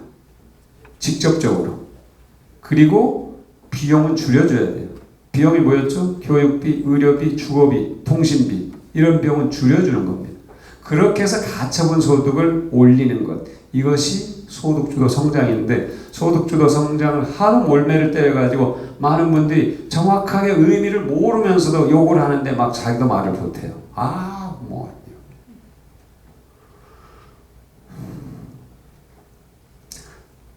자, 제일 좋은 것은 기업이 투자를 하는 것입니다. 그런데 기업이 여러 가지 이유로 투자를 잘 안 하죠. 그 사내 유보를 수백조씩 갖고 있고 투자를 하더라도 고용이 없는 투자를 해요. 완전 자동화된 그런 공장들이 요즘에는 많이 나오죠. 그러니까 투자를 해도 사실 고용 효과가 별로 없어요. 그러니까 우리가 기업들한테 투자를 해라 마라 얘기할 필요가 없습니다. 기업들이 투자하고자 하는데 규제를 빨리 없애줘야 돼요. 광주시도 마찬가지입니다. 여기 데려다가 투자하라고 해봐야 기업들은 돈이 안 되면 투자 안 해요. 기업들은 돈이 되면 전쟁터라도 갑니다. 네. 그러니까 기업이 투자하고자 하는 곳에 빨리 이 허가 절차를 빨리빨리 인허가 절차를 빨리빨리 진행시켜주는 거예요. 그것이 도와주는 거예요. 우리 경제를 살려주는 거예요. 그런데 그러기에 앞서 기업이 투자를 잘 안 한다. 근데 광주형 일자리는 어쨌든 좋은 모델을 만들어내는 거죠. 이 광주형 일자리가 생긴 뒤로 강원형 일자리, 구미형 일자리, 뭐 여러 형태의 일자리들이 지역 특성에 맞게 지금 만들어내고 있습니다. 그런데 재정이란 건 뭡니까? 세금을 걷어서 그걸 집행하는 거예요, 나라가. 재정 정책이 왜 중요하냐면 기업이 일자리를 만들어서 채용을 하면 좋은데 아까 말씀드린 것처럼 자동화를 통해서 이제는 채용을 잘 안 하려고 한단 말이에요. 그러면 그 빈 틈을 재정으로 해소해 줘야 되는 거예요. 그리고 그것이 일종의 마중물 역할을 하게 되는 거죠. 여기 보시면 아까 말씀드린 것처럼 가처분 소득을 늘려주기 위해서 우리가 다양한 그런 제도들을 도입했잖아요. 근로장려세제도 높이고 최저임금도 높이고 여러 가지 제도를 동원해서 그렇게 가처분 소득을 늘려주면 소비가 늘고 소비가 늘면 기업의 이익이 늘고 기업의 이익이 늘면 투자가 늘고 그리고 투자가 늘면 다시 임금이 늘고 노동자의 그리고 임금이 늘면 다시 총수 전체가 이제 늘어나는 거고 이게 선순환 구조를 만들자 하는 것이 재정 정책이 갖는 의미입니다. 그러니까 적극적으로 집행을 해야 돼요. 예산을 아끼는 것에는 불필요한 것에 쓸 건 써야 되는 건 아니고 써야 될 것을 과감하게 써야 되는 겁니다. 예산. 그리고 세 번째 이제 공정경제 처음에가 처음에가 뭐였죠? 국민이 주인인 나라. 두 번째가 포용성장. 세 번째가 공정경제인데요. 사실은 경제 민주화, 기술 탈취 근절, 지적 재산권 보호, 대중소기업 상생 이런 것들이 돼야 벤처 창업이 활력을 받습니다. 저런 게 기술 탈취 근절 안 하면요 벤처 창업 열정을 다 갉아먹어요. 내가 기껏 기술을 개발하는데 탈취해가 돈 안 주고 뺏어가 힘 있는 쪽에서 그러면 누가 그걸 하려고 하겠어요. 공정경제는 반드시 필요한 거 이것이야말로 정부가 해야 될 일입니다.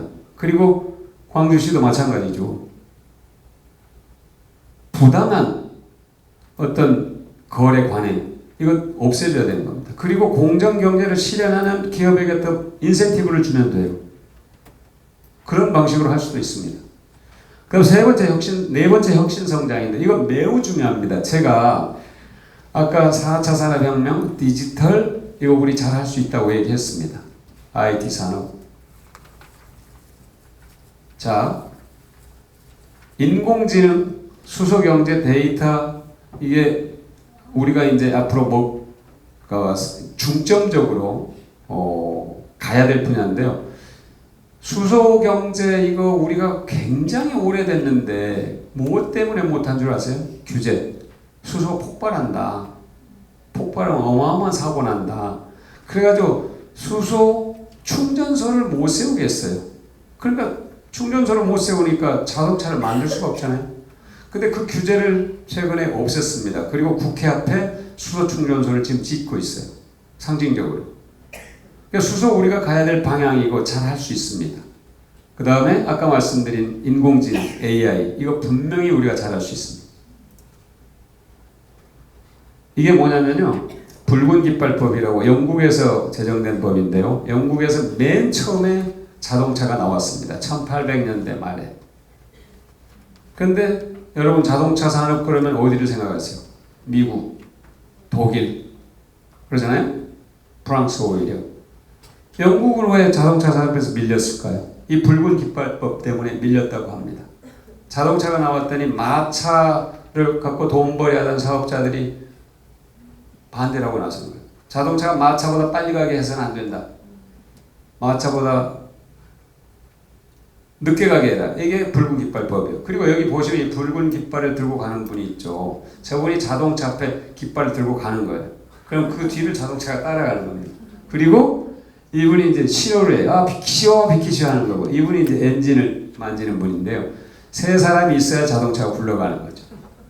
저 법이 그런데 저런 터무니없는 엉터리 같은 법이 무려 30년 동안 지속이 됐더라고요. 1865년부터 1896년까지 31년 동안 지속이 됐어요. 그러니까 저 법이 영국의 자동차 산업을 좌초시켰다고 합니다. 그리고 그 주도권을 미국과 독일에게 넘겨줬다는 거죠. 그러니까 이런 터무니없는 규제가 우리 주변에 없는지 살펴보는 겁니다. 그리고 돈이 되는 일을 하고자 할 때 빨리빨리 그 규제를 없애주는데, 다만 생명과 환경 이런 부분은 좀 엄격하게 볼 필요가 있죠. 규제 혁신 이게 저희들이 지금 다 하고 있는 겁니다. 정보통신융합법, 금융혁신법, 행정규제기본법, 기업활력제고특별법, 첨단바이오법, 지역특구법, 산업융합촉진법 이런 것들이 규제를 없애기 위해서 이 정부 들어와서 새롭게 개정하거나 제정하는 법들입니다. 소재부품 산업 이거는 뭐 말할 필요가 없고요. 더더군다나 이번 기회에 이번에 이 한일 간의 이 문제 때문에 소재부품 산업에 중점적으로 투자하자 하는 그런 국민적 공감대가 형성이 됐어요. 제가 수요일 날 공주에 있는 소울브레인이라는 불화수소를 만드는 그 공장을 갔더니 거기에 그런 반도체 관련 중소기업 소재 부품 회사의 대표님들이 많이 오셨어요. 그래서 당당하게 얘기하시더라고요. 우리 할 수 있습니다. 우리가 이게 못해서 안 된 게 아니라 그동안 만들어놔도 국내에서 써주는 데가 없었기 때문에 안 됐던 겁니다. 이렇게 얘기를 하는 거예요. 그리고 대기업들도 도와주려고 했지만 제도가 또 뒷받침이 안 돼서 안 된 부분도 있다고 얘기를 하더라고요. 근데 이번에 그날 이제 산업자원부 기조실장과 또 중소벤처기업부 기조실장이 두 분도 오셨는데 그 대표들이 하시는 얘기가 과거에는 이런 거 한 번 있으면 그냥 가고 다시 연락이 없었대요. 그런데 이번에는 산업자원부 공무원들이 날마다 전화를 한다는 거예요. 뭐가 필요하냐, 뭘 어떻게 할까. 그래서 이거 확실하게 이번에 바뀌겠구나 하는 느낌을 갖고 있다고 얘기를 하고 분명하게 자신 있게 해낼 수 있다고 아주 젊은 대표들이에요. 젊어요. 그러니까 뭐 삼성 같은 데서 일하다 나와서 이제 회사를 이렇게 차린 분들이던데요. 제가 그날 가서 굉장히 든든했습니다. 이렇게 우리 산업 분야에서 확신을 갖고 실력을 갖고 일하는 분들이 계시구나. 그러니까 이때 정부가 조금 더 신경을 규제를 없애주고 지원을 해주면은 우리가 이 소재 부품 산업을 정말로 놀라울 정도로 육성시킬 수 있겠구나 하는 확신이 들었습니다. 가마우지 경제가 뭐냐면요. 제가 제 고등학교 선배, 제가 여기서 고등학교를 나왔는데 고등학교 선배가 고등학교 졸업하자마자 은행에 들어갔는데 그때 자기는 몰랐대요. 그때 그런데 한일 청구권 자금이라는 게 은행에 왔는데 그때 딱 조건이 붙어서 왔대요. 운영 작업으로는 쓸 수 없다. 설비 작업으로만 쓴다. 그런데 설비는 모두 다 일제로 한다. 이렇게 딱 왔다. 그러니까 그때 한국의 아주 기본적인 이런 뭡니까? 제조, 중소기업 뭐 이런 것조차도 어떤 예속 경제 틀이 그때 짜여진 거죠. 왜 가마우지 경제라고? 저 가마우지라는 이 새인데요. 이 어부가 손으로 목을 잡고 있는 이 부분에 노끈을 이렇게 목 딱 숨을 쉴 수 있을 정도로만 딱 묶어놨어요. 그러니까 저 새가 저 고기를 탁 잡아가지고 삼키려고 하는데 안 넘어가요. 여기 딱 여기 줄을 묶어놨기 때문에 토해내야 되잖아요. 그럼 어부가 저 고기를 토해내. 저게 가마우지 이제 새인데 저게 아주 일본에서는 상당히 보편화되어 있는 어업이에요. 그러니까 한국이 가마우지 경제다. 열심히 일해가지고 벌어다 일본에다 갖다 준다. 해마다 한 250억 달러에서 300억 달러의 무역 적자가 나요. 계속.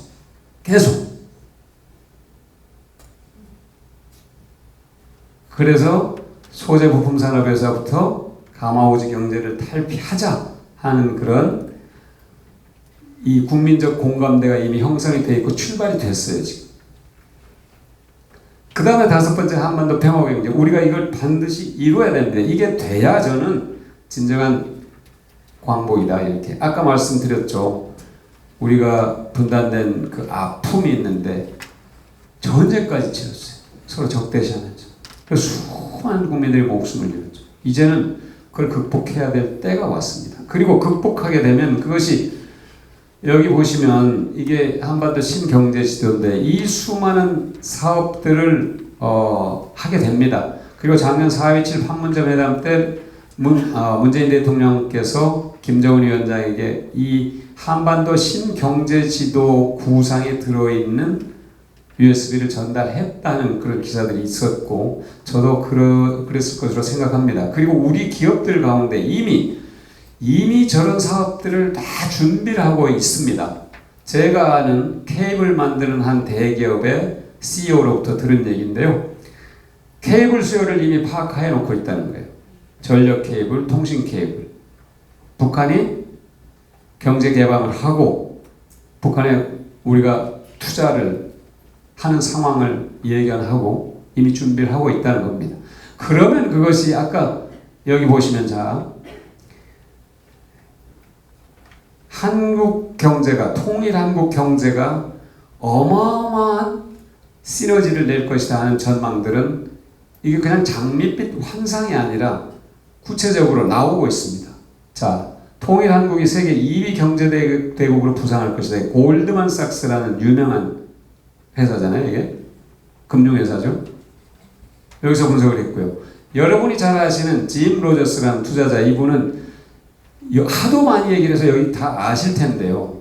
19세기가 영국, 20세기가 미국의 시대였다면 21세기는 한국이 될 것이라는 얘기를 합니다. 곧 38세는 사라지고 8천만 인구와 북한의 풍부한 자원과 함께하는 한국이 흥미진진한 국가가 될 것이다. 이런 얘기인데요. 이거는 그냥 무슨 장난 삼아서 하는 얘기가 아니고요. 북한의 풍부한 자원과 우수한 두뇌, 우리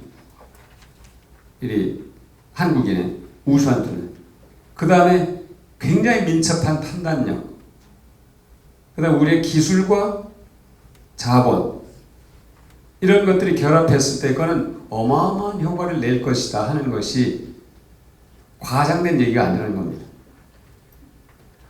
이게 조선일보가 요즘에는 뭐 안 그럽니다만 과거에 통일대박 할 때는 여기 보시면 이 엄청난 통일의 경제적 효과에 대해서 정말로 대대적으로 보도를 했었죠. 이게 맞아요, 이게. 일본이 불안감을 갖고 우위성에 바탕한 여유가 없어지고 다소의 초조감을 드러내는 중요한 이유 중에 하나가 이 평화경제 구상 때문일 수도 있습니다. 그러나 저는 일본과 한국이 대립적 관계가 아니라 경제적으로도 윈윈하는 상생할 수 있는 길이 얼마든지 저는 있다고 봅니다. 그러니까 새롭게 관계를 설정해 가는 거죠. 일본이 지금처럼 과거처럼 그냥 한국을 그냥 가마우지 경제의 틀 속에 계속 넣어두려고 할 것이 아니라 서로가 윈윈하는 관계로 발전시켜 나가겠다는 어떤 발상의 전환이 저는 필요하다. 일본 쪽에. 이렇게 얘기하고 싶습니다. 그리고 여섯 번째가 역사인식인데요. 역사적 정통성을 바로 세우는 겁니다. 우리가 많은 분들이 그 얘기를 하죠. 일제 잔재를 제대로 청산하지 못했다 하는 얘기를 하죠. 그러니까 그건 그런데 미 군정 3년 동안 사실은 일제 식민지 지배에 부역했던 많은 사람들이 그대로 중요한 자리에 그대로 다 차고 앉았다는 말씀 제가 드렸잖아요. 그러다 보니까 이게 굉장히 어떤 역사적으로 보았을 때 민족의식의 혼선이 생긴 거죠. 보십시오. 김구 선생이 우리가 역사적으로 김구 선생을 안타깝게 생각하는 이유는 여러 가지가 있지만 김구 선생이 상해 임시정부 주석으로 중국에서 쭉 활동을 하실 동안 무려 7차례 임시정부 청사를 옮기잖아요. 그럴 때 중국이 완벽하게 보호를 합니다. 정말로. 그 수많은 임시정부의 식구들을 다 보호를 했어요. 그런데 해방된 조국이 와서 암살당하는 이런 기가 막힐 일이 벌어졌잖아요. 그것뿐만이 아니에요. 얼마나 많은 분들이 암살당했어요. 여운형. 그러니까 우리가 그때 당시 왜 김구 선생을 이렇게 중국이 보호를 했어요? 자, 우리의 젊은이들이 안중근 의사는 말할 것 없고 우리의 젊은이들이 식민지 지배국가의 고관대작들을 권총이 됐든 폭탄이 됐든 척살하는 그런 정말 놀라운 목숨을 건 독립운동을 했고 또 하나는 실제로 독립군을 편성해서 일본군과 대적을 했고 그런 것들을 보고 중국이 감동을 하는 거죠. 그래 계속 김구 선생을 보호해요.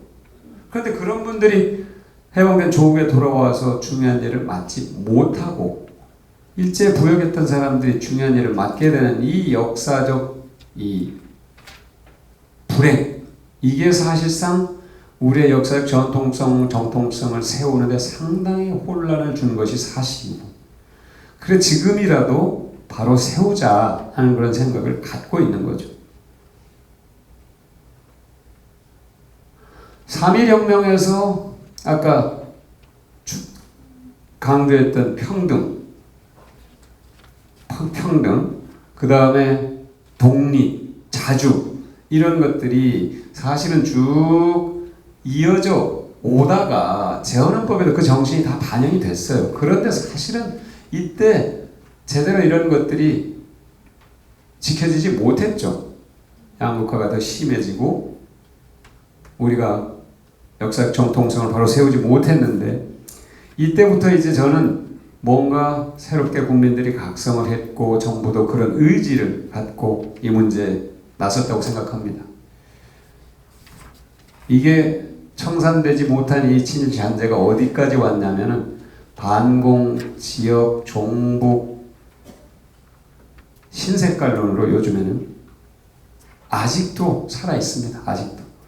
제가 허위조작정보대책특위위원장을 하는데 허위조작정보 쭉 보면은 키워드가 광주에 북한군이 와가지고 5.18 폭동을 일으켰다 하는 그것을 포함해서요. 북한 키워드가 80%입니다. 그러니까 아직도 이 남북 분단을 이용해서 정치적 이득을 꾀하려는 그런 세력이 있다는 거예요.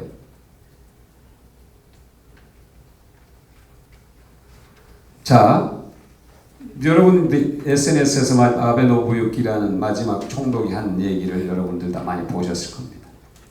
식민교육을 우리가 심어놨기 때문에 한국이 그것을 벗어나서 일본을 따라오기는 불가능하다, 이런 얘기를 합니다.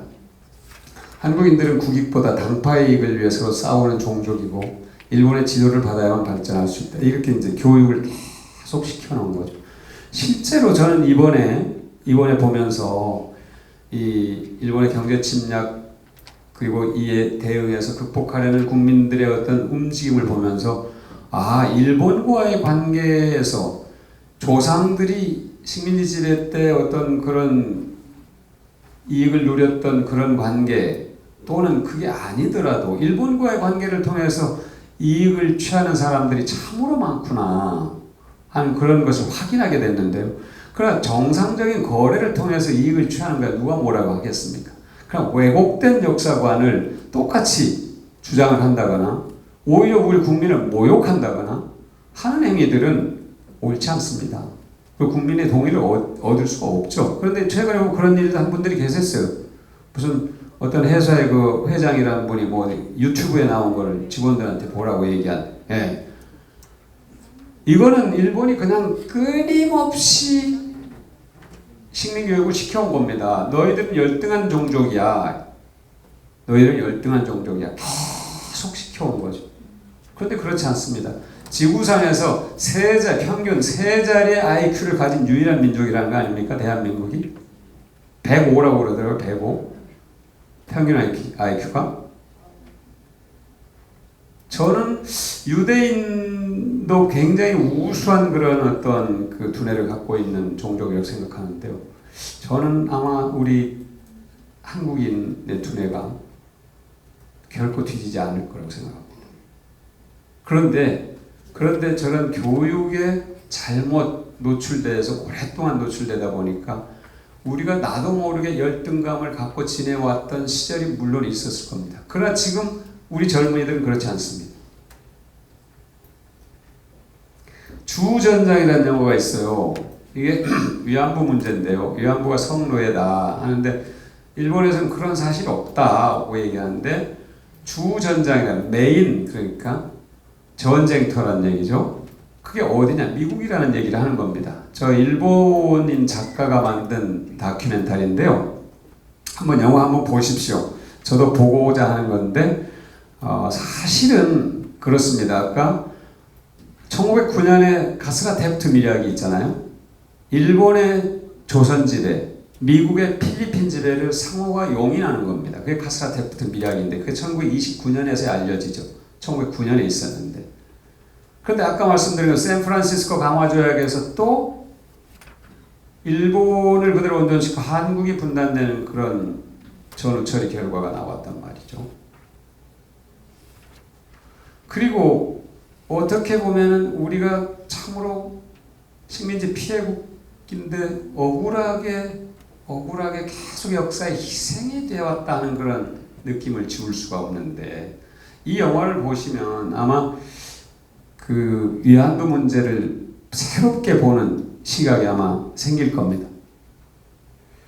자, 제가 작년에 서지현 검사가 이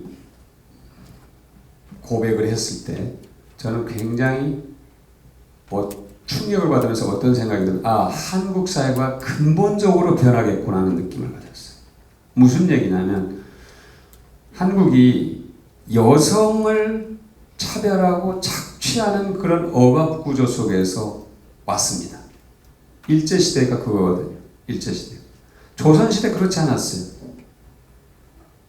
일제시대 그런데 독재 때까지 계속 이어져 오다가 근본적으로 이제 바뀌는 시대에 온 거죠. 그 억압 구조를 깨려는 여성들의 용기가 있었고, 그것을 우리 사회가 제대로 된 사회로 바뀌어가는구나, 전환되는구나 하는 그런 확실한 생각을 갖게 했습니다. 그래서 그때 보시면 장자연 사건이나 김학의 사건이나 이게 승리나 이게 여성들을 성노예로 삼거나 여성을 성착취하거나 하는 그런 스토리들입니다.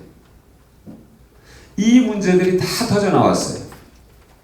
그리고 이게 사회적으로 전반적으로 이것에 대해서 다시 한번 생각하게 됐고, 우리가 아무 생각 없이 지내온 것들에 대해서 반성을 하게 되는 겁니다. 저는 그래서 여러 가지 아까 대전환 가운데서도 우리 사회의 근본적인 전환, 여성의 차별을 바탕으로 한 억압 구조가 이제는 더 이상 유효하지 않다. 이미 가정에서 여러분들이 다 과거에는 그런 것들이 누구나 다 살아왔잖아요. 그런 시대를 여기 집안에서조차도. 근데 지금은 그렇지 않습니다. 젊은 우리 여기다 아들, 딸들 그렇게 대하나요?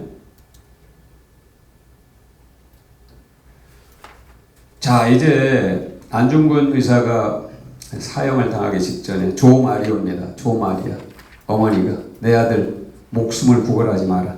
옷을 새로 지어가지고 감옥에 보내지. 저런 어머니들이 계셨어요. 계셔서 우리가 그 지독한 식민지배를 뚫고 전쟁을 겪고 독재를 겪고 했지만 여기까지 온 겁니다. 대한민국이. 유관순 열사, 나라에 바칠 목숨이 하나밖에 없는 것이 슬프다. 목숨을 바쳤어요. 목숨을 걸고 있어요. 문재인 대통령이 다시는 일본에 지지 않는다. 저 얘기를 했을 때 일부에서는 대통령께서 하시기에는 조금 너무 정난한 표현이다, 뭐 이런 얘기가 있었습니다. 저는 저분의 삶을 이해를 합니다. 저는 저분을 옆에서 이제 이렇게 많이 뵈는 때로는 무섭다는 생각이 들어요. 뵙기에 굉장히 부드러워 보이고 온화하고 인자한 그런 모습인데요. 저분의 삶은 굉장히 무섭습니다. 피난민의 아들로 태어나가지고 엄청 막 우리말로 찢어지게 가난하게 살죠. 찢어지게 가난하게 사는데 대학 때 학생운동을 한 민주화운동 했던 것, 그 다음에 그 감옥소에서 형무소에서 사법시험 합격 소식을 듣습니다.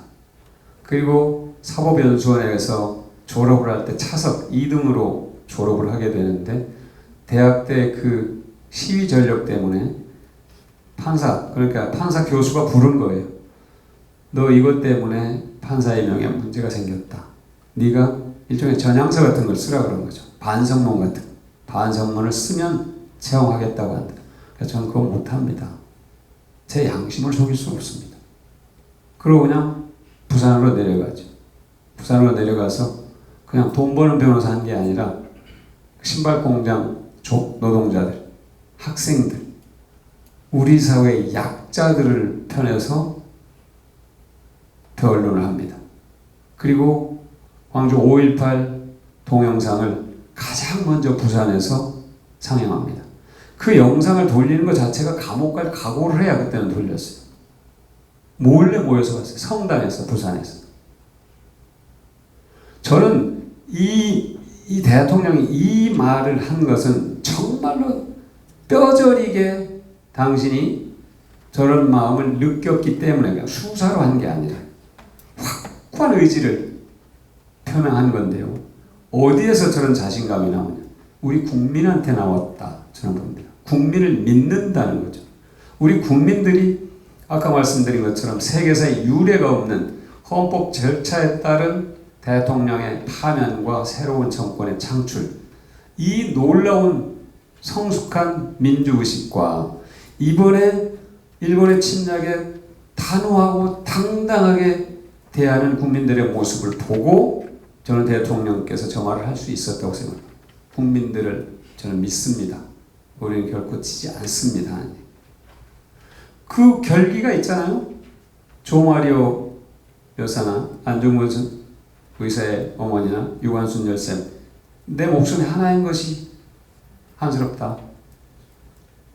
목숨을 구걸하지 마라, 아들. 봉오동 전투라는 영화가 있는데 이 영화 혹시 보시면 저도 봐야 되는데 이 독립자금을 전달하는 과정인데 처음으로 저게 1920년 일본 정규군과 맞서서 처음으로 승리한 전투랍니다. 그러니까 이게 딱 100년 된 해에 저런 이제 저런 영화가 나오고, 아까 말씀드린 것처럼 일본과의 관계를 재정립하는 이런 계기가 자연스럽게 와서 오히려 일본이 어떻게 보면 그 기회를 우리한테 제공한 측면이 있어요. 이거 BTS인데요. 저는 BTS 노래를 잘 모르는데 이 노래는 소우주라는 노래입니다. 소우주는 여기 계신 모든 분들이 소우주라는 거예요. 모든 사람들이. BTS 노래 가사를 보면은 그만큼 철학적이에요. 그리고 젊은 분들이 어떻게 이렇게 철학적인 가사를 쓰지? 했는데 그 밑에 보시면 여기 이게 다 우리말이에요. 그냥 우리말을 로마자로 표기한 겁니다. 에? 어쩌? 놀랍잖아요. 그런데 마찬가지입니다. 여기 계신 우리 모두 다 우주. 아까 봉준호 감독이 뭐라고 그랬죠? 인간에 대한 예의와 존엄에 관한 영화다 이런 얘기를 했는데요. 이 BTS의 노래가 가사들이 인간에 대한 예의와 존엄을 기본적인 바탕으로 깔고 있습니다.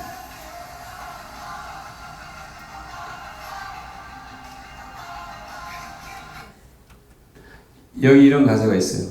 어쩜 이 밤의 표정이 이토록도 아름다운 건 저 별들도 불빛도 아닌 우리 때문일 거야. 여기는 우리 때문에 이 밤이 이렇게 아름답다는 거죠. 거기에 인간에 대한 예의와 존엄이 기본적으로 들어있는 겁니다. 이 U20 월드컵에서 준우승한 이 정종용 감독이 여기 벤치에 있는 선수들에게 한 얘기입니다. 여러분, 저런 경기에 나가서 벤치에 앉아있는 건 괴로운 일이죠. 그라운드에서 어떤 선수든지 다 그라운드에서 정말로 마음껏 뛰고 싶지 않겠어요? 그런데 이 벤치에 있는 선수들이 이렇게 얘기합니다. 경기를 뛰지 못한 너희들이 더 중요하다. 그건 감독의 놀라운 배려예요.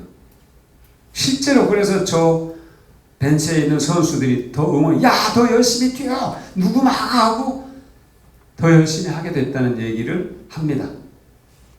저는 정 감독의 이 리더십이 선수들을 훨씬 더 훌륭하게 만들었고 준우승을 가능하게 만든 원동력이었다고 믿습니다.